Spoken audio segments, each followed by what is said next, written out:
Assalamualaikum warahmatullahi wabarakatuh.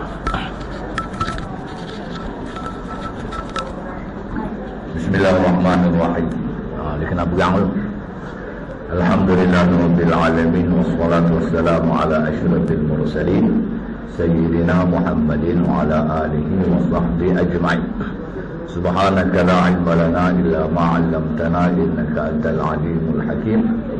Rabbi syrah li sadri wa yassir li amri wahlul 'uqdatam min lisani yafqahu qawli. Tuan-tuan dan puan yang dirahmati Allah, alhamdulillah kita bersyukur kepada Allah Subhanahu wa taala dengan izinnya kita dapat sama-sama lagi begini dalam kuliah duha. Semoga kita semua dirahmati dan diberkati Allah Subhanahu wa taala.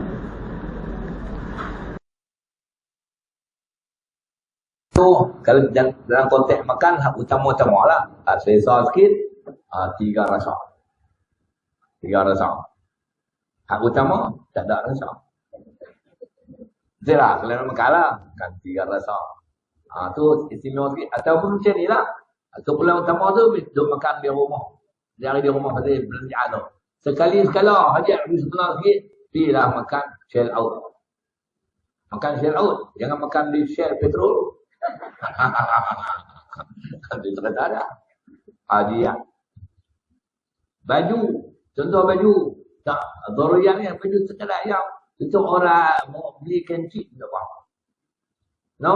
Tapi kalau hajat, tu ada manik-manik apa semua tu. Lebih selesa sikit lah. Lebih selesa. Kalau kita tahu ni, apa nama? Daruriyah baju. Baju apa semua. Lepas tu ada lebih sikit nak pergi selesa. Bugelang. Dia sedap sikit. Jalan lah. Kalau dia tak ada gelang, baju dia jalan tu. Kalau ada gelang, tangan dia rajin tu angkat. Dia jadi muda tu. Saya ada parti banyak orang perempuan ni. Dia belakang. Dia pakai gelang tu besar. Tak pasal-pasal dia angkat dapur nak tengok gelang dia. Kawak nak tengok dia tengok. Orang lain tak tengok dia. Tak pasal-pasal tu kan. Dia tak pasal-pasal tu lah. Itu hajiat.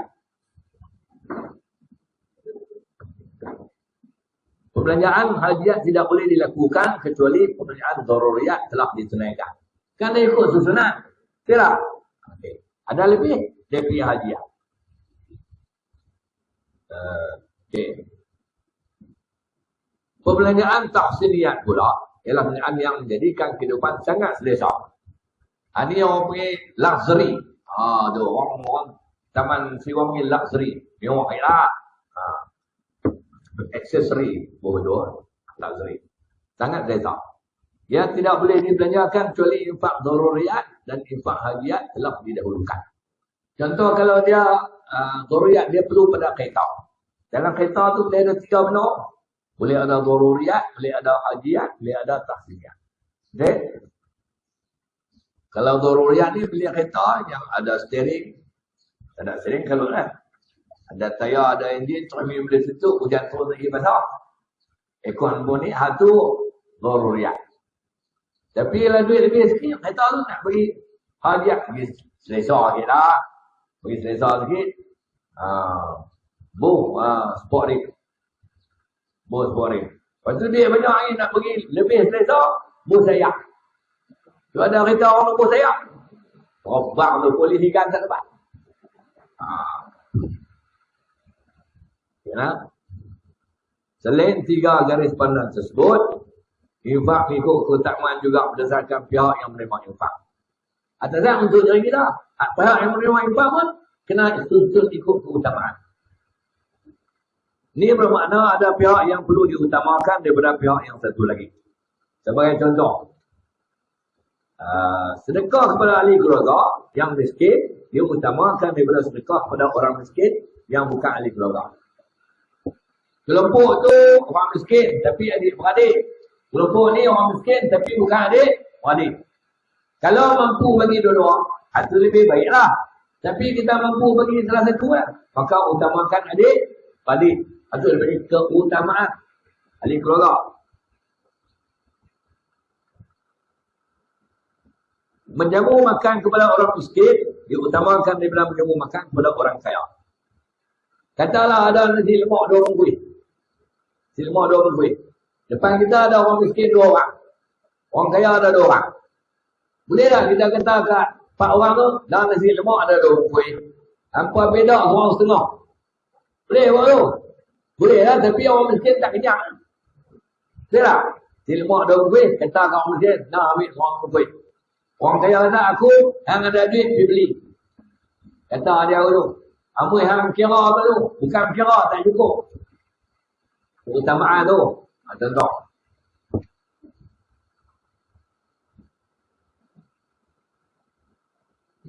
Dan mewakafkan tanah sebagai tempat pembinaan masjid. Diutamakan daripada mewakaf tanah sebagai tempat pembinaan rumah anak yatim. Kita ada tanah selalu kan? Orang perlu tanah tu nak buat masjid. Lepas tu, anak yatim pun, pertubuhan anak yatim pun ada orang tanah tu. Nak buat rumah anak yatim. Yang mana perlu diutamakan? Utamakan masjid. Utamakan masjid. Pasal apa? Pasal masjid, anak yatim boleh pergi. Anak yatim, orang lain tak boleh pergi. Tu maksud utamakan. Kita utamakan dulu. Dekatlah. Baik. Yang ke-6. Dengar semua. Dan kalau tak dengar, kita berhenti. Okey ya. Cara yang ke-6, ada keseimbangan antara mencari harta dan infak. Ada tawadud, ada balancing, keseimbangan. Allah memerintahkan kita supaya mewujudkan keseimbangan dalam kehidupan. Hidup ni kalau tak seimbang, leluh tuan. Dia kena ada seimbang. Antara keseimbangan yang disebut itu adalah keseimbangan antara pendapatan dan pekerjaan. Pendapatan, orang panggil duit masuk. Pekerjaan, orang panggil duit keluar. In, out, keluar, masuk. Masuk keluar. Betul-lah. Dia bertujuan melahirkan kehidupan yang selesa. Kita ni belanja, kalau ada keimbangan, hidup ni selesa. Ni infak ni menjurus kepada yang pertama, infak untuk diri sendiri dan keluarga. Itu baru lebih pada orang lain. Sekiranya infak atau pekerjaan melebihi kemampuan sebenar, maka ia akan membesarkan kehidupan individu yang berinfak pada hal Allah tidak menurunkan buat mereka. Kita ni kalau belanja lebih daripada pendapatan, dia akan berhutang. Bila berhutang, dia ini susah. Tidak? Cari belanja makan, cari anak bini semua. Kita katalah RM50 saja. Ramai hampir makan 100 kali segala tak apa lah. Dia buat tu, mana dia banyak hutang daripada pendapatan. Susah tak? Susah. Hari dia mati, kereta mai. Hutang dia bersedekah tak bayar ni.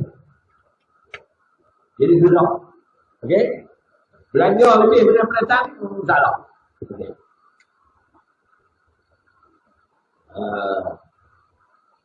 Ayat ni. Ni. La yukallifu Allahu nafsan illa wus'aha. لها ما كسبت وعليها ما اكتسبت ربنا لا تؤاخذنا إن نسينا أو أخطأنا ربنا ولا تحمل علينا إصرا كما حملته على الذين من قبلنا ربنا ولا تحملنا ما لا طاقة لنا به واعف عنا واغفر لنا وارحمنا أنت مولانا فانصرنا على القوم الكافرين. Allah tidak memberati seseorang melainkan apa yang terdaya olehnya. Dia mendapat pahala kebaikan yang diusahakannya, dan dia juga mendosa kejahatan yang diusahakannya. Mereka berdoa dengan berkata, wahai Tuhan kami, janganlah engkau mengirakan kami salah jika kami lupa atau kami tersalah. Wahai Tuhan kami, janganlah engkau bebankan kepada kami bebanan yang berat sebagaimana yang telah engkau bebankan kepada orang-orang yang terdahulu daripada kami. Wahai Tuhan kami, janganlah engkau pikulkan kepada kami apa yang kami tidak sedaya memikulnya. Dan maaflah kesalahan kami serta ampunkanlah dosa kami dan berilah rahmat kepada kami. Engkaulah penolong kami. Oleh itu tolonglah kami untuk mencapai kemenangan terhadap kaum-kaum yang kafir. Baik. Ini saudara, Allah Ta'ala suruh kita belajar ikut kemampuan. Apa-apa buat pun ikut kemampuan. Bukan belajar lah. Apa-apa pun ikut yang kita mampu dan sedaya. Allah takkan suruh benda yang kita tak mampu. Bila tak mampu, memang tak boleh buat. Termasuk dalam perbelanjaan. Belajarlah ikut kemampuan. Ternyata dalam berbelanja di infak ni, kemampuan orang tak sama. Tidak. Walaupun dia duduk di taman yang sama, taman Seriwan, tapi kemampuan tak sama. Kawan ni dia boleh makan nasi ayam sekok. Oh, sekok. Duduk orang nak makan yang sama ni, dua orang. Habis ya? Habis. Sekok ayam. Ada orang, dia beli ayam sekok, kongsi 12 orang. Kongsi 12 orang. Dia boleh lah habis sekok. Boleh. Aku boleh buat dia kongsi. Dia kena 10.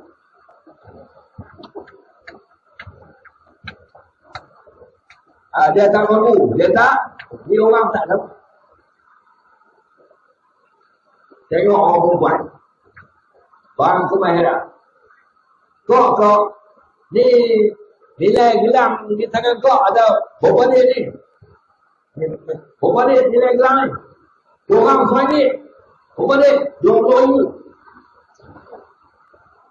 Banyak, dia mampu je lah. Banyak dia kau. Kau ada gelang ni lah, tapi kau tak makan. Kau makan gelang kampung lah. Jadi ada gelang. Aduh, dia minta nanti. Okey, cara yang ketujuh. Cara nak infak ni. Didahulukan umat Islam dan anak tempatan. Membantu orang bukan Islam. Memberi infak adalah diharuskan. Kita ni infak untuk orang bukan Islam boleh, tapi bukan pada semua perkara. Ada benda yang boleh, ada benda yang tak boleh. Bayar zakat, tak boleh. Jamu makan daging kita, tak boleh. Bagi daging korban, tak boleh. Bagi duit, orang dia buat haji, tak boleh. Maksudnya kapiak. Boleh? Okay. Ada yang boleh. Bila kita infak, bagi ke orang kapiak, kita dapat pahala.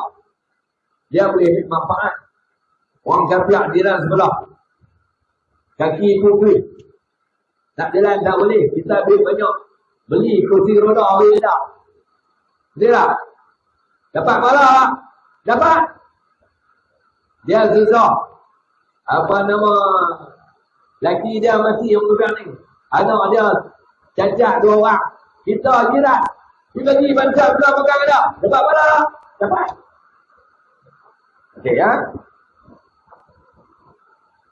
Semua pun begitu. Dalam keadaan orang Islam dan bukan Islam sama-sama memerlukan bantuan. Maka infak pada orang Islam perlu didahulukan. Kalau kita nak buat keutamaan, orang Islam pun perlu bantuan kita, orang bukan Islam pun perlu bantuan, utamakan orang Islam. Itu saudara. Begitu juga mengulurkan infak kepada penerima sedekah. Perlu didahulukan daripada penerima infak yang jauh. Sedekah ni, dua yang sama, samakan dia. Dengar-dengar orang buta ni Johor Baru. Johor Baru. Taman Seriwan, orang sudah ada. Dia bagi kat orang Johor Baru. Dapat apa lah? Dapat. Tapi tak terdik. Melainkan, dia bagi kat orang Johor Baru. Orang sini pun dia bagi kat. Itu sama. Apa tak lagi dia bagi sampai luar negara. Itu maksudnya. Itu dia kata keutamaan. Yang ke-8, mengelak pembaziran dan boros. Apa saja infak yang tak disumbangkan, wajib mengelak pembaziran, kerana pembaziran adalah tabiat syaitan. Innal mubadzirin kanu ikhwana syayatin wa kana syaitanu li rabbih kafura. Sesungguhnya orang-orang yang boros itu adalah saudara-saudara syaitan. Sedang syaitan itu pula adalah makhluk yang sangat kufur kepada Tuhan. Saya nak pembayaran ni. Saya dua dan tiga sedok. Kain baju. Orang perempuan tidak lain. Kain baju 3 almari. Bila pakai dah tu. Madiak tak? Madiak. Dia macam ni kerja penuh lah abang. Kalau kain baju kita banyak terlampau. Kita puasa nak tukang-tukang dia. Ada tu sedekah ke orang. Jangan nak simpan. Dia. Kalau tidak madiak. Anak tengok. Muak pakai macam bila ni. Mereka kalau cari yang pakai 12 petang tu bawah. Kain banyak kan. Nak main kuliah. Dua ni. Pakai. Balik beli. Tukar dia pula. Pergi kedai. Balik kedai. Tukar pula. Dia beli pakai. Cari 7 petang pakai. Mana bawah. Boleh pakai tu. Tak tu. Cahaya sekarang ni. Balik apa? Nikah pula. Mana? Ini contoh. Kain baju. Makan pun bawa. Jangan balik. Atas meja penuh. Anak makan semua tu. Ni pukul bawah. Pukul ke bawah. Ke bawah pun orang pukul nak berkali lah. Dahsyat dia ke bawah ni. Dia. Saya tolak. Umpan dia. Dengar ni tuan. Dengar tak? Dia Allah nak berbuat ni.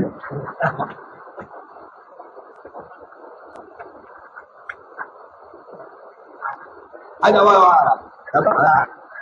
Tak apa boleh dengar. Saya jalan boleh. Jangan saya tak dengar. Sia-sia saya dengar. Lah boleh dengar kan? Tak apa. Kalau nak buat kenduri.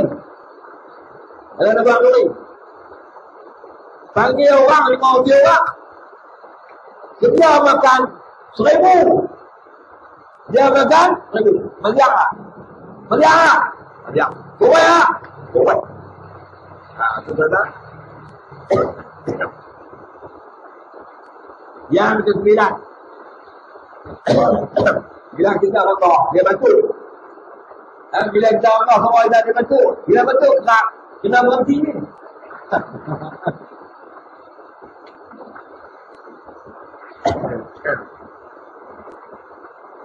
Ini tak apa lah, kena mengajar. Kalau dia kena sampai di bawah, waktu ni, si imam, makmum tak dengar. Tak tahu bila rokok dalam sini. Nama orang makmum tu orang perempuan tu boleh cerai. Tak lepak dulu. Siap. Okey. Cara yang ke-9. Mengelak bermewah-mewah dan bermegah-megah. Islam tidak menggalakkan umatnya berbelanja secara melampau. Itu cara bermegah-megah dan bermewah-mewah. Kemudian semua boleh menyebabkan kemusnahan dan kerosakan.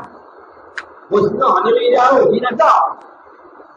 Pembelian seperti ini boleh dilakukan oleh individu dengan menggunakan hartanya sendiri. Atau pemerintah atau wakilnya, buat kerajaan. Dengan menggunakan harta awak. Orang bermewah-mewah juga buat satu, guna duit je ni. Semua dua guna duit orang. Guna duit orang macam kerajaan. Macam kerajaan je ya. Kalau belanja orang, duit tu duit rakyat. Madiak ambil tak tahu boleh kok. Ya, Islam tak tahu. Islam tak tahu. Tak mana pun tidak. Ayat 16 surah Isra. Wa idza aradna an nuhlika qaryatan amarna mutrafiha fa fasaqu fiha fa haqa 'alaiha al-qawl fadammarnaha tadmira.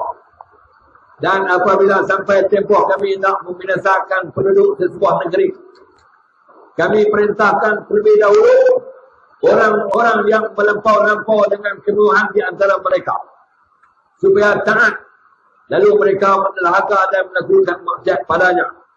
Maka berhala negeri itu dibinasakan, lalu kami menghancurkannya sehancur-hancurnya. Maksudnya apa? Allah marah, Allah murka. Hamba ada yang bermewah-mewah dan bermegah-megah. Karena dia ada kaitan dengan nombor 9, nombor 8. Dia mewah-mewah dan megah ni, dia membawa kepada bazir. Bazir tu lah, belanja. Itu. Mewah tak kena saya. No. Habis. Nombor 10. Ini syarat yang terakhir. Nombor 10. Mengelak infak yang menyalahi syariat. Kalau kita infak yang menyalahi syariat, confirm pahala tak dapat. Confirm pahala tak dapat. Confirm dapat dosa. Okeylah? Infak yang menyalahi syariat bermaksud mengeluarkan wang atau benda untuk dibelanjakan pada perkara-perkara yang bertentangan dengan syariat. Contohnya, mengeluarkan pilihan untuk mengeluarkan pilih maksiat, di mana dalam disebut ada hidangan arak dan persembahan liburan yang menyalahi syariat. No? Dia halal. Ada minum-minum sikit. Bukan minum koka pula. Dia orang. Lepas tu ada lah, sembahan yang nyanyi ni boleh, bukan tak boleh. Mereka orang sufi dia tak maulah. Dekat hiburan tu dalam Islam tak halal. Tapi kalau melampau sangat, tak boleh lah. Umar Kenduri buat nyanyi ni, panggil penyanyi kan. Lepas tu ada duk nari-nari, laki-laki yang buat. Oh, lalu mengganti tu. Jadi, tak maulah dia pilih syariat. Atau dia penaja kejahatan lah. Orang nak buat majlis Ratu Cantik. Dan yang Ratu Cantik, dia cari sponsor hadiah. Carilah orang kaya tu. Boleh tak Datuk Seri bagi hadiah ni Tamiang Ratu Cantik? Berapa? Sebenarnya pertama RM50,000. Nombor 2, RM30. Nombor 3, RM10,000. Segurati seorang RM5,000. Kalau Datuk Seri tajak ni, Datuk Seri ni orang korporat lah. Dapat elok sungai pendapatan, kurang. Dia elok. Dia pun tajak tu pun. Tajak tu pun. Dapat pahala lah. Tak. Boleh dosa ni tak. Ratu Cantik. Okey lah. Dulu Ratu Cantik orang buat. Orang lah ni. Natang pun buat. Saya nak gelak nak ujar pertanian, buat pertanian Ratu Cantik. Apa? Orang lembu. Bubuh dengan baju. Dan Ratu Cantik. Lembu kan buah baju. Baju kata, lembu kata, aku kan bisa pakai baju. Dia semua pakai lah. Yang orang betul pakai baju dia pakai. Jadi orang tu jadi lembu, lembu tu jadi orang. Bodoh. Kata kan lepas, orang. Okeylah. Infak pada perkara maksiat dianggap sebagai membazir dan boros. Sekalipun dengan jumlah ataupun kos yang kecil. Bagi dia tetap membayar. Ada benar tu maksiat. Qul ya ibadiyallazina asrafu ala anfusihim la taqnatu min rahmatillah. Innallaha yaghfiru dzunuba jami'a innahu huwal ghafurur rahim. Katakanlah wahai Muhammad, wahai hamba-hambaku yang telah melampaui batas terhadap diri mereka sendiri dengan perbuatan-perbuatan maksiat. Janganlah kamu berputus asa daripada rahmat Allah. Kerana semuanya Allah mengampunkan segala dosa. Sesungguhnya dialah jua yang amat pengampun lagi amat mengasihani. Jadi kalau ada terlajak, minta ampun kat Tuhan. Siap? Habis. Muka surat 7 dulu. Habislah syarat-syarat infak dulu. Infak yang sia-sia. Ini pegang seluar. Boleh lejak. Bulan lepas saya tak main kan. Ini kita hendak main ke-12 ni. Boleh tak? Ayah tak boleh kesian tak siap. Tak tahu. Anak orang hijau tak ada orang halan. Okey, nombor 3 dulu. Infak yang sia-sia. Benar sia-sia ni. Ada satu perumpamaan orang Melayu kata, bagaikan mencurah air. Abang main. Hidung kali. Basah lah hidung kali tu. Basah lah. Basah. Hidung kali replika. Hidung kali beza. Tak ada. Ayam tu tu. Tak ada apa. Tak. Bagai mencurah air di hidung kali. Itu aja sia-sia. Infak yang sebenar ialah infak yang diterima Allah. Itu infak yang sepatutnya. Infak tu Allah terima, tu dia dapat pahala. Dan dapat faedah-faedah yang lain, bagaimana yang kita kupaskan pada siri-siri yang lalu. Apabila Allah menerima infak daripada hamba-Nya, maka hamba-Nya itu mendapat faedah dan manfaat yang banyak di dunia dan akhirat. Faedah kita dapat bukan tunggu di akhirat. Dunia dapat lah. Dunia pun dah dah dapat. Okay. Infak yang diterima Allah dibalas dengan ganjaran pahala. Okay. Ini nak buat akhirat. Harta orang yang berinfak akan diberkati. Diberkati harta tu. Berkat, ada kebaikan padanya. Dan berkat juga bermaksud harta tu akan bertambah. Okey. Dan banyak lagi manfaat yang akan diperoleh hasil daripada infak tersebut. Sebaliknya infak jadi sia-sia. Kerana Allah tidak memberikan pahala di atas infak tersebut. Sia-sia. Mengharapkan pahala rupanya dosa. Itu tak mau. Apabila infak jadi sia-sia, maka orang yang berinfak mengalami kerugian. Kerana dia telah melakukan amalan yang sia-sia dan tiada nilainya di sisi Allah SWT. Pasal apa rugi? Duit keluar saja. Tak ada untung. Oh iya.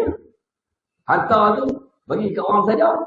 Manfaat dan faedah kita tak dapat. Itu rugi. Okey. Antara infak yang sia-sia. Antara infak yang sia-sia. Satu, infak daripada harta haram.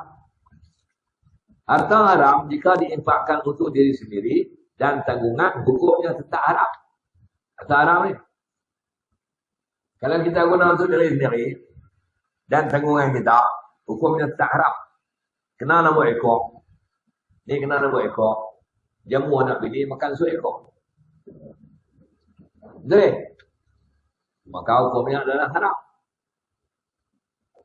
Makan rasuah. Rasuah tu haram ke tak? Makan rasuah, beli kereta.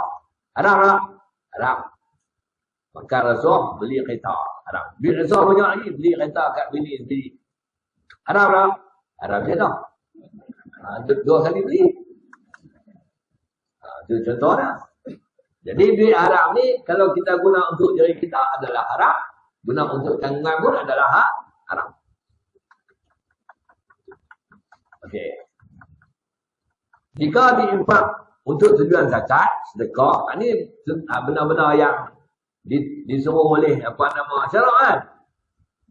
Harta haram ni bayar zakat, sedekah, wakaf, hibah, wasiat, jamuan makan dan sebagainya, bukan infak sebut sia-sia dan tidak mendapat pahala. Tak ada pahala. No?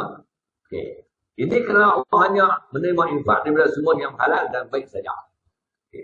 An Abi Hurairah radhiyallahu anhu qala Rasulullah sallallahu alaihi wasallam, "Inna Allah tayyibun la yaqbalu illa tayyiban." Maksudnya daripada Abu Hurairah radhiyallahu anhu, dia berkata, Rasulullah sallallahu alaihi wasallam sabda, sesungguhnya Allah itu baik, dia tidak menerima yang daripada hamba-Nya melainkan yang baik, yang halal. Pada persembahan hamba kepada Allah tu dalam bentuk infak, Allah takkan terima kalau benar tu bukan halal. Mesti daripada yang halal. Satu lagi baik juga, itu boleh digunakan. Kalau halal tak boleh guna pun, Allah Ta'ala terima juga. Contoh macam jamu orang makan nasi ayam basi. Si ayam dia beli halal, tapi yang si ayam aku main dulu. Jadi semua orang makan. Allah Ta'ala terima tak? Tak terima. Tak terima. Nasi ayam basi ni bukan kata orang, ayam pun tak mau makan. Nasi ayam, abang ni nasi ayam yang tak basi, tak mau orang. Tak mau. Walaupun harta haram tidak harus diinfakkan, kerana tidak mendapat pahala dan sia-sia. Tetapi ia tidak boleh dibiarkan begitu sahaja dan tidak terurus, sehingga ada pihak lain mengambil kesempatan menggunakan tersebut. Jadi berdosa balik lah. Harta haram, duit rasuah. Sedap-sedap, Allah duit ni haram. Tak boleh. Lepas tu kita pun duit rasuah tu ada 50,000. Ribu lah tu berapa? Ribu lah tu berapa? Lepas tu orang apa? Imperium mana? Idaman. Oh iya, 50,000. Maka orang yang tahu duit tu, walaupun haram, berdosa. Dia ada kaedah. Duit haram ni. Jangan cara nak ambil manfaat. Dia tak boleh ambil manfaat. Anak bini dah tak boleh. Orang lain boleh. Tengok. Right. Dr. Yusuf Al-Qaradawi ditanya mengenai hukum mengambil wang faedah dari bank. Duit bunga. Duit bunga haram. Okay. Lalu dibelanjakan pada perkara-perkara kebajikan. Orang tanya Dr. Yusuf Al-Qaradawi, duit bunga ni boleh tak kita belanja untuk perkara-perkara kebajikan? Adakah tindakan tersebut dapat pahala? Orang tanya Dr. Yusuf Al-Qaradawi. Dia jawab apa? Beliau menjawab bahawa tidak akan mengeluarkan wang faedah dari bank, lalu dibelanjakan pada perkara-perkara kebajikan, tidak mendapat pahala sedekah. Pahala sedekah itu takkan dapat. Tetapi mendapat pahala juga dari dua sudut yang lain. Tapi bukan pahala hak asal, sedekah tak dapat. Yang pertama, seseorang itu mengelak penggunaan harta haram untuk kepentingan diri dan tanggungannya, maka dia mendapat pahala di atas tindakannya itu. Contoh ni, kena ambil nombor ekor, zaman Allah haram. Asal nak belajar, tentu dengar kuliah, tak disebut haram. Maka dia tahan diri dah daripada gunakan duit haram, dia tahan diri dah. Dan dia tahan anak bini dah daripada ambil manfaat daripada duit haram tu. Tindakan dia tahan diri tu daripada ambil manfaat guna duit haram tu, maka dapat pahala. Pahala apa? Bukan pahala zakah. Pahala mengelak daripada menggunakan duit haram. Satu. Yang kedua, dia menjadi perantara melakukan kebajikan dengan menyampaikan tersebut pada fakir miskin dan pertumbuhan kebajikan. Dalam perkara ini, dia juga mendapat pahala. Dia perantara dia. Duit tu, nak kata duit dia tak boleh. Dia dapat cara haram. Duit tu sebenarnya dia pegang sementara. Jadi dia perantara dia, duit ni aku tak boleh guna untuk diri aku. Haram. Aku tak boleh guna untuk anak bini aku. Haram. Tu buat dia lah. Duit ni aku perantara, aku salurkan lain pada aku dan lain pada anak bini aku. Mereka halal menggunakannya. Tu cara lah. Jangan duk pintu duit haram. Duit haram dengan tong sampah. Yang duk cucu. Duit ada 100,000 untuk terang. Tuan menyiapkan cucu. Berdosa. Berdosa sebab dia kena. Kena. Dalam perkara ini, dia juga dapat pahala. Pahala apa? Pahala perantara. Tapi bukan pahala zakah. Pahala menyelamatkan duit itu daripada binasa. Daripada tidak digunakan. Okey, baik. Kesimpulannya, anda ingat elok. Harta haram tidak harus diinfakkan untuk mendapat pahala sedekah atau infak. Harta haram tak boleh. Anda ambil infak sedekah, tak boleh. Sebaliknya, pemilik harta haram wajib melepas dan membebaskan dirinya daripada harta haram tersebut dengan cara menyalurkannya kepada pihak-pihak lain seperti fakir miskin dan sebuah khairat. Tak boleh. Cuma saya pesan, nak pergi ke orang miskin boleh, tapi bukan sedekah. Dia rasuah, nak pergi ke orang miskin boleh, tapi bukan sedekah. Kita perantara dia untuk melepaskan diri kita daripada, cuma ada amanah. Jangan labak kat dia. Ni dia rasuah. Aku tak boleh makan, hang tak apa. Orang miskin tak, lain kali hang makan kat sikit, pergi kat aku. Dia tak boleh. Adab dan amanah akhlak. Kita dapat duit haram. Kita tak boleh abang kat kawan tu. Kata ni duit haram. Kadang-kadang dia nak makan dia jadi lat. Tahu tak lat? Bagi ya. Bagi ya. Kalau orang miskin tu duduk syok. Kita ni, jangan ni orang miskin tu duduk syok. Kita ni, dia tahu lah kita nak bertahan tak betul. Kita bagi dia tak mau terima. Seeloknya serbi dah.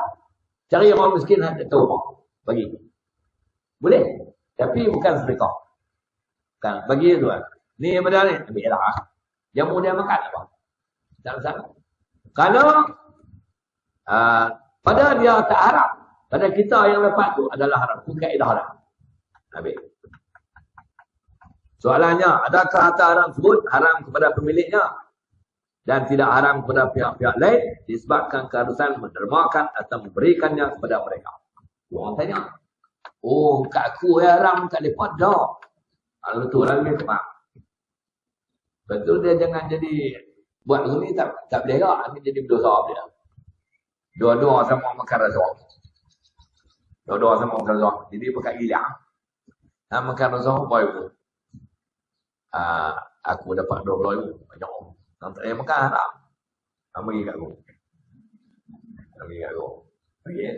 Itu kawan ni makan rasuah. Aku makan rasuah. Berapa aku? 25,000. Nak tak payah makan haram. Nak bagi kat aku.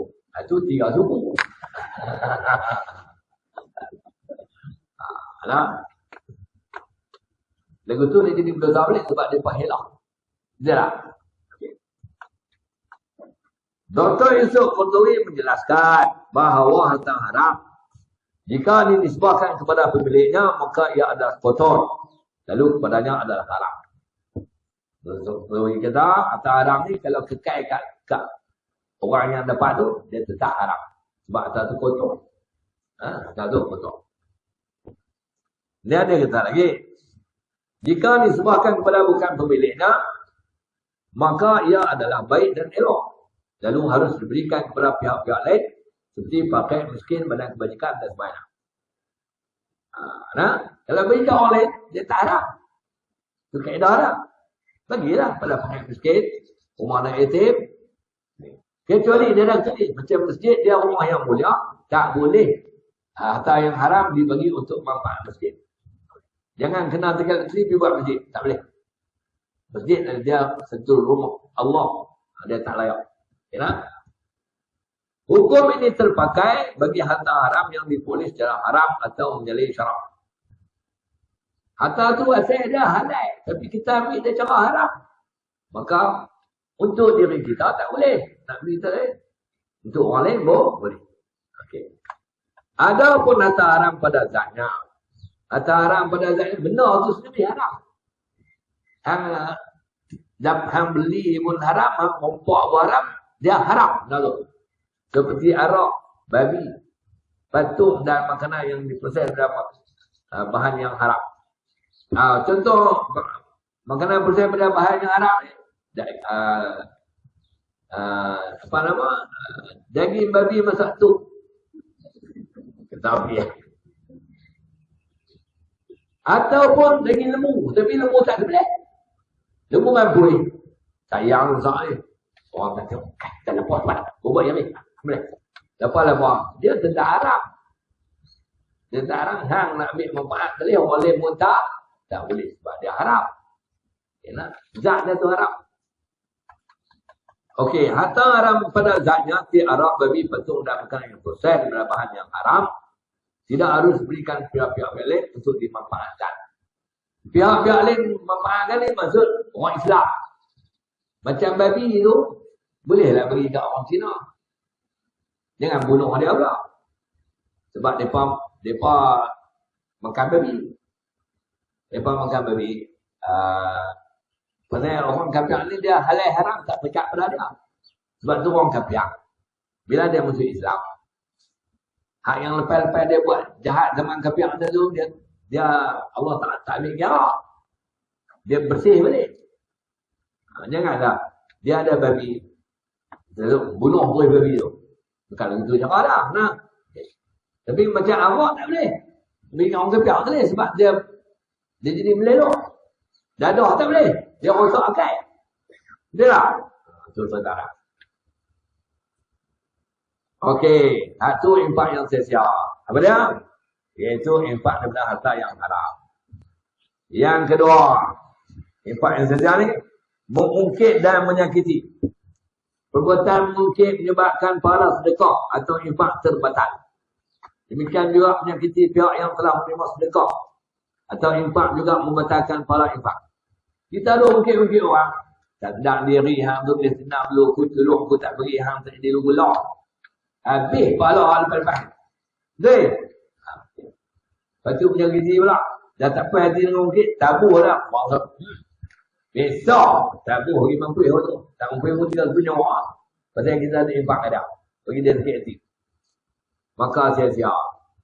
Mungkin ialah menyebut di hadapan penerima sedekah seperti berkata, ingatkah kamu bahawa saya telah sedekahkan kepada kamu sekian banyak orang? Dia tahu tu. Menyakiti pula maksud melukakan perasaan penerima sedekah dengan menggunakan kata-kata yang menyinggung hati dan perasaannya atau menyakiti tubuh badannya. Itu menyakiti dah. Kena? Ya ayyuhallazina amanu la tubtilu sadaqatikum bil manni wal adha. Kalladhi yunfiqu malahu riya'an nas ولا يؤمن بالله واليوم الآخر فمثله كمثل صفوان عليه تراب فأصابه وابل فتركه صلدا. la yaqdiruna ala syai'in mimma kasabu wallahu la yahdil qaumal kafirin. Wahai orang-orang yang beriman, jangan rosakkan pahala amal sedekah kamu dengan perkataan membangkit-bangkit dan kelakuan yang menyakiti. Seperti rosaknya pahala amal sedekah orang yang membelanjakan hartanya kerana tak menunjuk-nunjuk kepada manusia. Itu riya. Dan tidak beriman kepada Allah. Dan dia pula tidak beriman kepada Allah dan hari akhirat. Maka bandingan orang itu ialah seperti batu licin yang ada tanah di atasnya. Kemudian batu itu ditimpa hujan lebat, lalu ditinggalkannya bersih licin, tidak tanah lagi. Demikianlah juga hanya orang-orang yang kafir dan riya itu. Mereka tidak mendapat suatu pahala pun daripada apa yang mereka usahakan. Dan ingatlah Allah tidak akan beri petunjuk pada kaum yang kafir. Jadi Allah buat meninggal ayat ni. Infak yang sia-sia tu bila kita ungkit. Asal pahala tu adalah ungkit atau bagi sakit hati kaum terima, pahala tu itu padam. Allah bani macam tanah ada melekat atas batu licin. Batu tu licin, tanah melekat elok. Hujan tak turun, nampaklah tanah duduk betul tu. Bila hujan turun lebat, apa dah? Bila hujan turun lebat, tak dengar suara. Batu yang licin, tanah duduk lekat tu, hujan turun, dia sapu habis. Batu tu tinggal lah. Dia sapu habis tanah tu, tinggal lah batu, tanah tak ada. Itu Allah Ta'ala buat bandingan. Tak faham lagi. Jadi apa dah? Tanah tu ialah apa? Apa nama? Infak. Tanah tu adalah infak. Lekatlah dia siapa tu? Hujan tu adalah mengungkit. Tu buat bandingan. Ungkit dan menyakiti. Hujan sapu tanah, ungkit menyapu pahala. Tu maksudnya. Habis. Berikutnya infak tajaan. Infak tajaan Allah ni banyak. Allah ni sangat banyak infak tajaan. Baik. Infak tajaan bermaksud mengeluarkan pekerjaan untuk menjayakan sesuatu program. Kalau kita program macam-macam. Pasti, mesti kerjaan. Lepas tu apa nama, Maulid Nabi, perjumpaan penduduk taman, semuanya kerjaan lah. Okay. Pertandingan, semua tu perlu kerjaan. Program majlis, jamuan makan dan sebagainya. Infak tersebut boleh ditaja oleh orang perseorangan. Taja, penaja tu satu orang, dia keluar belanja, menaja. Menaja tu memperuntukkan bajet untuk menjayakan program dan majlis. Orang perseorangan yang taja. Kumpulan, kadang-kadang beberapa orang, pertubuhan, NGO lah, dan syarikat. Infak tajaan boleh dikeluarkan secara pilihan sendiri. Pilihan sendiri tak ada siapa minta. Dia yang nak ukur bagi. Tak apalah ni hadiah saya bagi. Tak ada orang nak tanya. Dia pasal kami tu sekarang nak tanya. Tak payah, saya bagi tuan. Pilihan sendiri. Atau sukarela. Tanpa permintaan penerima terlebih dahulu. Ia juga boleh dikeluarkan setelah mendapat permintaan daripada pihak-pihak yang berhajat atau memerlukan. Tu sudah tengok tu. Orang nak pergi merata ni ada nak tajak lah. Ni kami nak tajak. Tapi dia bagi. Okay. Sebenarnya, infak tajaan adalah salah satu cara menolong menjayakan sesuatu majlis atau program yang diatur. Lebih-lebih lagi, pengajar program tidak mempunyai dana atau kekurangan peruntukan untuk menjayakannya.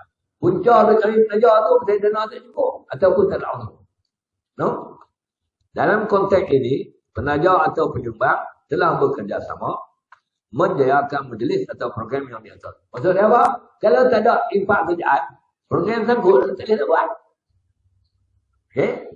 Infak tajaan bermaksud dalam maksud bertolong-tolongan pada perkara-perkara kebajikan. Itu boleh. Wa ta'awanu 'alal birri wat taqwa wa la ta'awanu 'alal itsmi wal 'udwan. Dan taklah kamu bertolong-tolongan untuk membuat kebajikan dan bertakwa. Dan janganlah kamu bertolong-tolongan pada melakukan dosa, maksiat dan kecerobohan. Nak tolong buat benda baik? Boleh. Dengan menggunakan duit. Infak saja. Dia kata orang infak dia kan. Majlis tu dia tengok. Tak. Dia salur lah. Tak. Tapi dia dapat pahala. Berikut ini sebagian contoh-contoh infak saja. Serta faedah yang didapati oleh penaja atau penyumbang. Kita tengoklah beberapa contoh lah. Nombor satu, menajar atau menyumbang makanan untuk berbuka puasa. Penajar mendapat ganjaran pahala yang sangat besar, iaitu kadar pahala yang menyamai pahala orang-orang yang berpuasa. Itu untuk, kan orang nak buat bilik buka puasa, ada setengah-setengah masjid, siapa-siapa nak buat bilik dia, tu dia bagi tajar. Dia whiteboard tu. Haji Burhan, hari pertama. Bawa kadang-kadang marah. Kalau boleh nak Ramadan 120 hari. Pasal hari kedua, Haji Zulkifli. Hari ketiga, Puan Rahmah. Hari keempat, Haji Saudah. Hari kelima, Helmi, Zuhaimi, Akram. 3 orang. 3 dia boleh makan. So, orang panggil. Dia pun orang buka puasa. Itu saja. Kadang-kadang orang main nasi kandang semua tu. Orang yang tajam boleh buka puasa ni, dia dapat pahala menyambut orang berbuka puasa. Besar ni. Kalau dia tajam satu orang, pahala satu orang puasa semua boleh kena. Pahala mereka tak susut, tapi banyak benda mereka dapat. Banyak tu lah dia dapat. Kalau kira balik, dia banyak benda dapat. Contoh ni dia, katalah seorang-seorang tu dapat 100 pahala.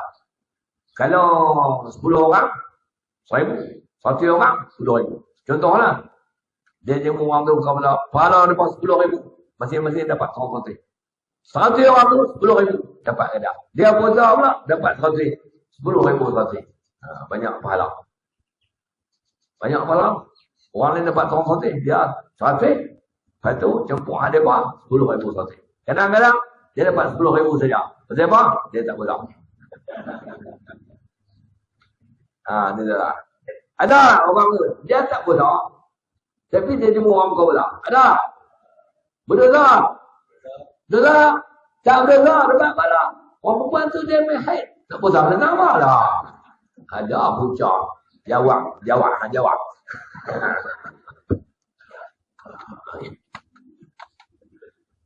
Okay. Yang kedua, 4 derajat. Menajar hadiah untuk menang-menang pertandingan yang dibenarkan oleh Islam.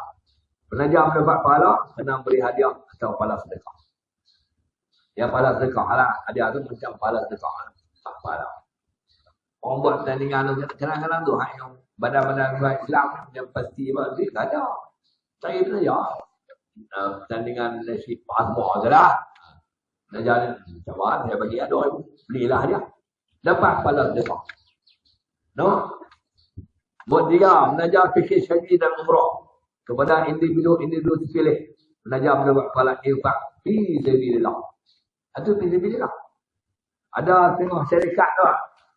Bagus yang pemilik syarikat. Setahun dia hantar staff dia 3 orang pergi buat umrah. Untung kan. Lepas tu dia hantar pergi sampai dia dapat terbang. Selamat mengerjakan umrah balik. Semoga rezeki tuan-tuan dapat berkat. Semua lebih kurang tu lah. Balik kerja lebih rajin. Dapat umrah yang mabrurah, makbulah. Mereka pun doa dah. Semoga rezeki Tuan Haji bertambah lagi. Tapi pemilik syarikat tu, dia itulah saya ni sentiasa memikirkan, ni bos syarikat, memikirkan macam mana untuk kesihatan anak-anak pekerja-pekerja saya. Saya sanggup menghantar setahun 5 orang kerja untuk menjaga umrah. Biar saya terbang umrah, tak apa. Mau jadi mokta tu. Betul angin api lah juga. Yang keempat, ni 4 derajat. Menajar pelajar menyambung pelajaran di luar negara. Sekiranya wang terjaan adalah zakat, pelajar mendapat pahala kerana membayar zakat. Sekiranya wang terjaan itu bukan zakat, pelajar mendapat pahala infak fi sabilillah. Dalam ramai-ramai budak-budak pergi mengaji tuan-tuan, ada orang infak. Siap. Kawan ni memang bagi 1,000, kawan ni bagi 200, kawan ni bagi 50. Cembok-cembok lepas budak tu dia tiket. Dia pergi mengaji nombor 1. Tu dia panggil penajar. Ada setengah orang tajar, orang kaya tu, budak ni pandai tapi dia orang susah. Dia tajar tu pun selama 4 tahun jadi. Lepas tu balik semua ajar lah. Maka dia dapat pahala infak fi sabilillah. Tu tajar. Yang kelima, menyumbang bantuan kecemasan kepada mangsa-mangsa bencana alam di banjir, kebakaran, kemalangan dan gempa bumi. Menyumbang mendapat pahala sedekah. Ini beza. Cukup belah sana banjir boleh. Ni hujan turun lah. Banjir. Bencana alam tu. Ribut taupan. Oi, kalau kena kali ribut lah. Bumbung tu. Bumbung tu orang punya bang. Pasang kuda-kuda kan. Kalau ribut dekat, bumbung tu dia terbang daripada Taman Seri Wang ni. Dia pergi duduk teluk wang. Dia cari wang tak? Angin terbang sama dia pergi duduk teluk wang. Pasal bumbung tu boleh terbang. Pasal dia ada kuda-kuda. Kuda kan dia terbang kan.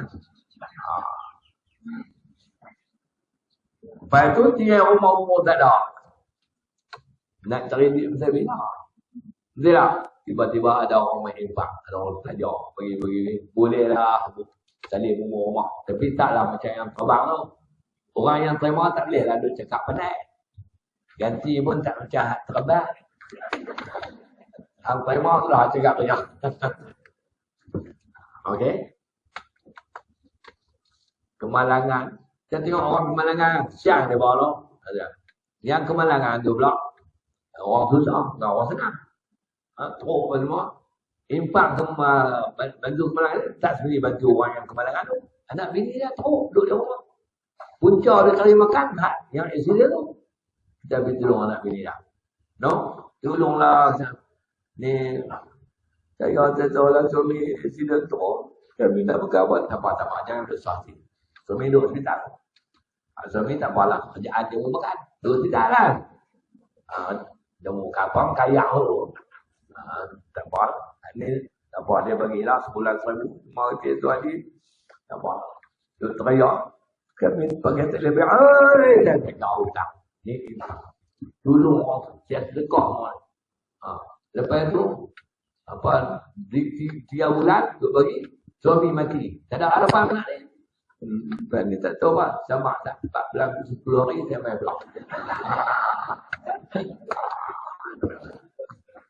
Mahal, nama baik. Okey. Maka dia tuan ni tak boleh main awal sikit. Tak boleh. Dapat 14 hari. Okey, baik. Yang keenam. Mengajar penggunaan masjid dan peralatan di dalam masjid. Penyumbang dapat pada infak fi sabilillah dan sedekah jarak. Kita tengok masjid tu tegak atas muka bumi ni, kan semua kerjaan buat. Banyak kan duit orang ramai. Dia tak? Kita hak penajar tu hak kaya, surang dia buat. Itu lagi ramai. Surang dia buat masjid. Dia dapat pahala awak, sedekah jariah. Saya dia wakaf. Okey. Ataupun pakat surang sikit-sikit. Dan juga peralatan dalam masjid. Ekor, apa itu, kapet, macam lah. Orang tu dia dapat 2 fi sabilillah dan sedekah dia wakaf. 7. Penyumbang pakaian raya kepada pakaian dan miskin. Penyumbang dapat pahala sedekah. Hari raya hari bergembira. Orang miskin mesti raya sikit. Duit tak ada nanti baju. Dia tiba-tiba mainlah orang kaya macam rumah tu rebeh lah. Baju raya beli pun nak makan dan juga. Dia pun tak berhenti dia hantar orang dia. Anak ada orang, anak ada dapat. Dia pun hantar ben panjang. Dia orang kaya nak bayar ben. Bawa apa anak-anak dia kena orang situ pergi di Jekyll. Jekyll jual apa? Bukan biskut. Biskut Jekyll. Pergi di Jekyll. Dia kata apa? Saya bisa tengok, saya bisa masuk Jekyll tu. Ada orang kaya. Dia bawa anak-anak yatim. Dia suruh dia buat kelas. Dia suruh dia buat kelas. Dia bayar. Dia bisa tengok. Dia jaga lah staf. Kalau betul lah. Dia bantu. Taklah sini bawa dia pergi kedai tu. Beli bagi pun dia lah. Dia bayar. Itu nama dia. Bagi pada saat yang diperlukan. Nak bayar lah. Okey. Dapat pahala sedekah. 9. Kita memulakan kuliah dengan hujan turun gerimis. Tiba-tiba dia menjadi lebat. Kemudian dia berhenti kembali dan sekarang dia menyambut semula. Dan kita kena berhenti. Baik.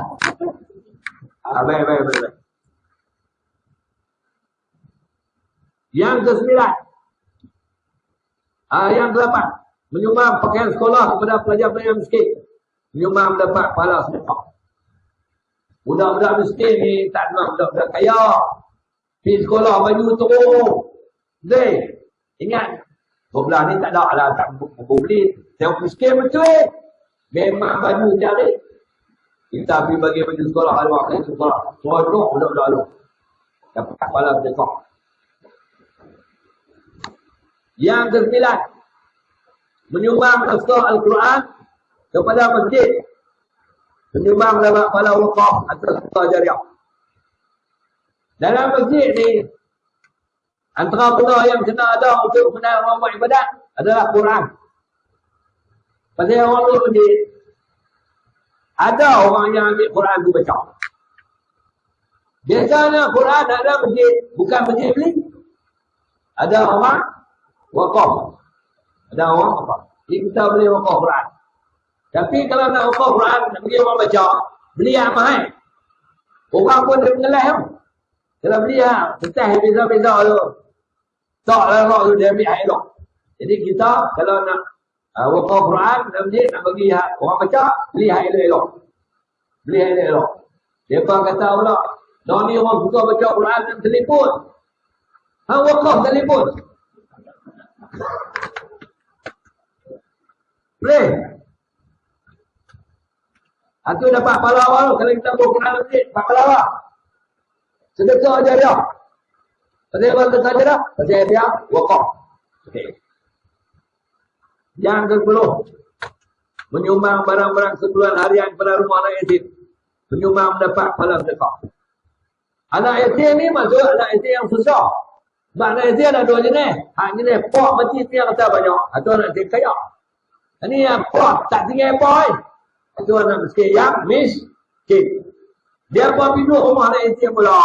Maka penajar ni pergi bagi benda makan, pergi bagi keperluan sekolah. Okey, kemana tu lah. Maka dapat pahala apa? Pahala sedekah. Okey. 11 penajar sanggoti kuliah penceramah masjid. Penajar mendapat pahala fi sabilillah. Pasal dia mengajar ilmu agama. Satu masjid ni saya cerita. Ada 3 masjid yang kena. Satu masjid dia rosak. Tokek petrol ni. Dia bayar bil listrik.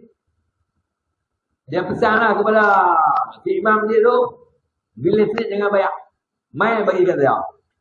Tokek petrol ni. Dia bayar terus. Si imam tak mahal. Mahal minta apa, saya tak kata apa. Dia nak bayar. Ada satu masjid di Taman Gratis di Kulim. Saya di Kulim dulu lah, kata lama. Itu langsung tak tahu siapa bayar. Kan dulu orang dah baca, reader dah baca, betul si pipu ada tang. Apa, peti solat masjid tu. Masjid tak pernah tengok apa nama bil listrik. Tapi bil listrik tak pernah ada tunggakan. Tak tahu siapa bayar. Mana kawan tu dia beli kuis tu orang. Orang main baca listrik tu sama pun. Tak tahu siapa bayar. Tapi tak ada tunggakan. Itu masalah ni buat. Itu pernah jual ni. Okey nak? 12. Menajar ayunan peperiksaan pelajar-pelajar miskin mendapat penajar mendapat pahala infak fi sabilillah. Dulu saya tahu orang ngaji sekolah ada. Kalau yuran tak bayar, susah puasa tak boleh tengok. Yuran tak bayar, susah puasa tak boleh tengok. Kalau nak tengok, kena bayar. Nak bayar duit tak ada. Ada orang perlu bayar. Itu dia penajar. Dapat pahala fi sabilillah. 13.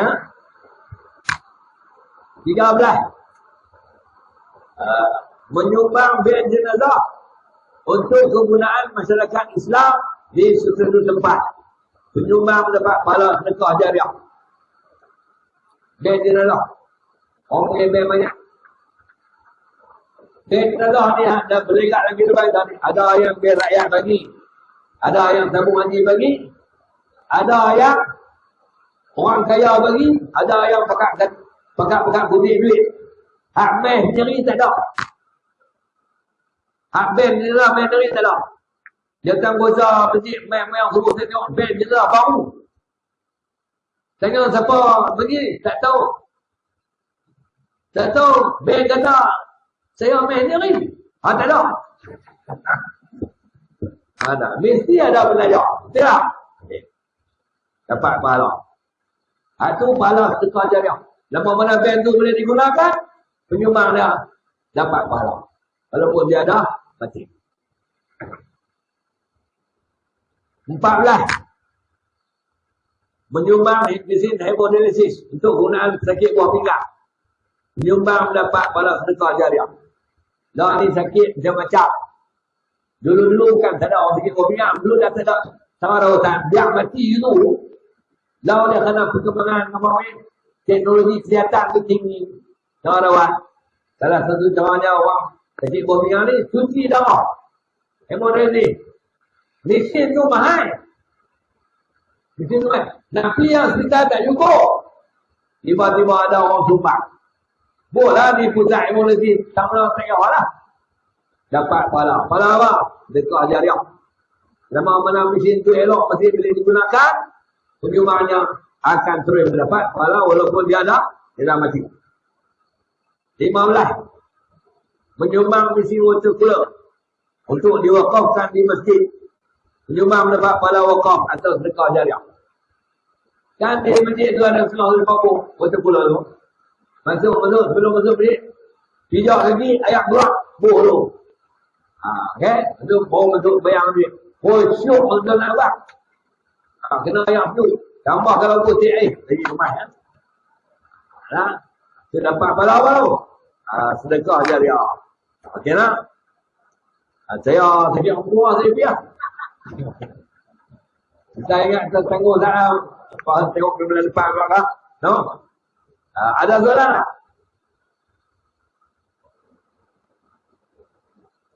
Kalau tak ada soalan, kita jumpa lagi pada seri akan datang insya-Allah.